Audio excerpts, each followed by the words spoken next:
ఫ్రావిన్స్ కన్నుమూశారు. వాటికన్ సిటీలోని తన నివాసంలో తుది శ్వాస విడిచారు. ఫిబ్రవరిలో శ్వాసకోశ సమస్యలతో పోప్ ఫ్రావిన్స్ ఆసుపత్రిలో చేరారు. ఈస్టర్ సందర్భంగా పోప్ ఫ్రావిన్స్ నిన్న సందేశం ఇచ్చారు. ఆయన గత కొంతకాలంగా శ్వాసకోశ సమస్యలు, డబుల్ న్యూమోనియా, కిడ్నీ సమస్యలతో తీవ్రంగా బాధపడ్డారు. ఈ విషయం గురించి మరింత సమాచారం మా నేషనల్ బ్యూరో చీఫ్ కళ అందిస్తారు. కళ, చెప్పండి, పోప్ ఫ్రాన్సిస్ కన్నుమూశారు. అయితే అసలు ఆయన ఎందుకు అంటే ఏ కారణం వల్ల ఆయన చనిపోవడం జరిగింది? సో నెక్స్ట్ ఏం జరగబోతుంది అంటారు? అంటే ఆయన అంత్యక్రియల గురించి ఏమైనా సమాచారం ఉందా?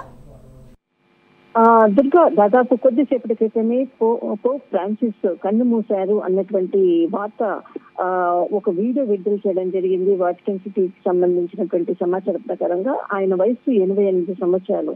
గత కొంతకాలం నుంచి కూడా నిమోనియా వ్యాధితో ఆయన బాధపడుతున్నారు. నిన్న ఏదైతే గుడ్ ఫ్రైడే సెలబ్రేషన్స్ ఏదైతే ఉందో దానికి సంబంధించిన వేడుకల్లో కూడా పోప్ ఫ్రాన్సిస్ పాల్గొనలేదు.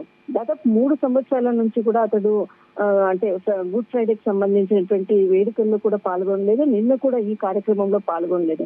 దాదాపు గత కొంతకాలం నుంచి కూడా ఆ పోప్ న్యూమోనియా వ్యాధితో బాధపడుతున్నారు. దీనికి సంబంధించినంత వరకు పూర్తిగా తన ఏదైతే ప్రస్థానం ఉందనుకోవచ్చు 1935 నుంచి కూడా 1936 నుంచి కూడా ఇప్పటి వరకు కూడా అనేక పర్యాయాల్లో కూడా అనేక మందితో కూడా ప్రశంసలు అందుకున్నటువంటి గొప్ప వ్యక్తి పోప్ ఫ్రాన్సిస్ అనేటువంటిది. వార్త తెలియగానే కూడా అందరూ కూడా క్యాథలిక్ కానీ అటు అమెరికన్స్ అందరూ కూడా యూరోప్ కంట్రీస్ అందరూ కూడా ఆయన జ్ఞాపకాలతో మాత్రము అందరూ కూడా నిరాజనల అంటే ఆయన అంటే క్రైస్తవేతరులకు సంబంధించినటువంటి అనేక సమస్యల్లో కూడా ఆయన చాలా గట్టిగా పోరాడినటువంటి వ్యక్తి అన్నటువంటిది అందరూ కూడా ఆయన గుర్తు చేసుకుంటూ ఉన్నారు. అందరూ కూడా ఆయన ఆత్మకు శాంతి చేకూర్చాలని అన్నటువంటిది కూడా అందరూ కూడా ప్రేర్ చేసినటువంటి సందర్భం. మరొక వైపు ఆయన ఏదైతే ప్రస్థానం ఉందో 1936 నుంచి ఇప్పటి వరకు కూడా ఆయన చిన్న వయసులోనే అతి చిన్న వయసులోనే తనకు న్యూమోనియా వ్యాధి ఉండడంతో కూడా తనకు అనేక మార్లు కూడా హెల్త్ ఇష్యూ, న్యూమోనియాకు సంబంధించినటువంటి హెల్త్ ఇష్యూ చాలా పెద్దది కావడంతో ఒకానొక సందర్భంలో తన 21 ఏటనే తన యొక్క బాడీలో కొన్ని అంటే బ్రీతింగ్ కి సంబంధించినటువంటి కొంత ఆపరేషన్స్ కూడా కావడము, తర్వాత కొన్ని అవయవాలను కూడా 21 సంవత్సరాల్లోనే ఆపరేషన్ లో తీసివేయడము అన్నటువంటిది కొందరు తన యొక్క బ్యాక్గ్రౌండ్ తెలిసినటువంటి వాళ్ళు సమాచారాన్ని కూడా కొన్ని సందర్భాల్లో చెప్పడము, పలు సందర్భాల్లో కూడా న్యూమోనియా వ్యాధితో కూడా బాధపడుతున్నటువంటి సందర్భం. అయితే ఏదైతే రోమన్ క్యాథలిక్ కి సంబంధించినటువంటి చర్చ్ కి సంబంధించినటువంటిది ఉందో మొట్టమొదట మనకు 1936 డిసెంబర్ 17న అర్జెంటీనా రాజధాని బ్యూనస్ ఎయిర్స్ లో పోప్ ఫ్రాన్సిస్ జన్మించడం జరిగింది. అసలు ఆయన పేరు జార్జ్ మారియో జెర్గో గిరియో.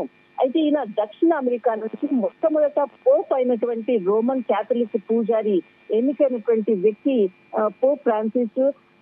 మొట్టమొదట ఫ్రాన్సిస్ 2013లో పోప్ గా ఎన్నికవడం జరిగింది. అప్పటి నుంచి కూడా అంటే ప్రపంచంలో ఉన్నటువంటి అనేక సమస్యలపై కూడా ఆయన ఒక్కొక్కసారి తన యొక్క స్వరాన్ని కూడా పెంచడం కూడా జరిగింది. దానికి సంబంధించినటువంటి అటు యూదులు కానీ యూరోప్ కి సంబంధించినటువంటి అనేక సందర్భాల్లో ఇప్పుడు ప్రస్తుతం ఇజ్రాయెల్ కి సంబంధించినటువంటి యుద్ధానికి సంబంధించినటువంటిది అనేక విషయాల్లో కూడా తన అనారోగ్య సమయంలో కూడా అడిగి సమాచారాన్ని తెలుసుకునేవాడు అంటూ తన సహాయకులు తన దగ్గర కేర్ టేకింగ్ చేసేటటువంటి అధికారులందరూ కూడా తన జ్ఞాపకాలను నెమరు వేసుకుంటున్నటువంటి పరిస్థితి. అయితే ఇప్పుడు మరణించారన్నటువంటి వార్త తెలియగానే ఒక్కసారి కూడా ఏదైతే వాటికన్ సిటీ అనుకోవచ్చు, యూత్ కి సంబంధించినటువంటి అనేక ప్రాంతాలకు యూరోప్ కంట్రీస్ ఇదంతా కూడా చాలా మంది కూడా చాలా బాధతో అందరూ కూడా ట్వీట్ చేసినటువంటి సోషల్ మీడియా వేదికగా ఆయన ఆత్మకు శాంతి చేకూరాలన్నటువంటిది ట్వీట్స్ ప్రారంభమైందని చెప్పవచ్చు. అయితే ఒకానొక సందర్భంలో క్రైస్తవులకు ఇతరులకు జరుగుతున్నటువంటి యుద్ధాలకు సంబంధించినటువంటి మత ఘర్షణలకు సంబంధించి అనేక మార్లు కూడా అనేక సార్లు తన స్వరాన్ని కూడా పెంచినటువంటి సందర్భం. అయితే ఒక్కసారి పోపు సంబంధించినటువంటి మృతితో మాత్రము క్రైస్తవ సమాజం శోక సంద్రంలో మునిగిందని చెప్పవచ్చు. అయితే ఈ అంత్యక్రియలు ఏ విధంగా జరుగుతాయి అన్నది మాత్రం ఇంకా సమాచారం అందాల్సి ఉంది దుర్గా.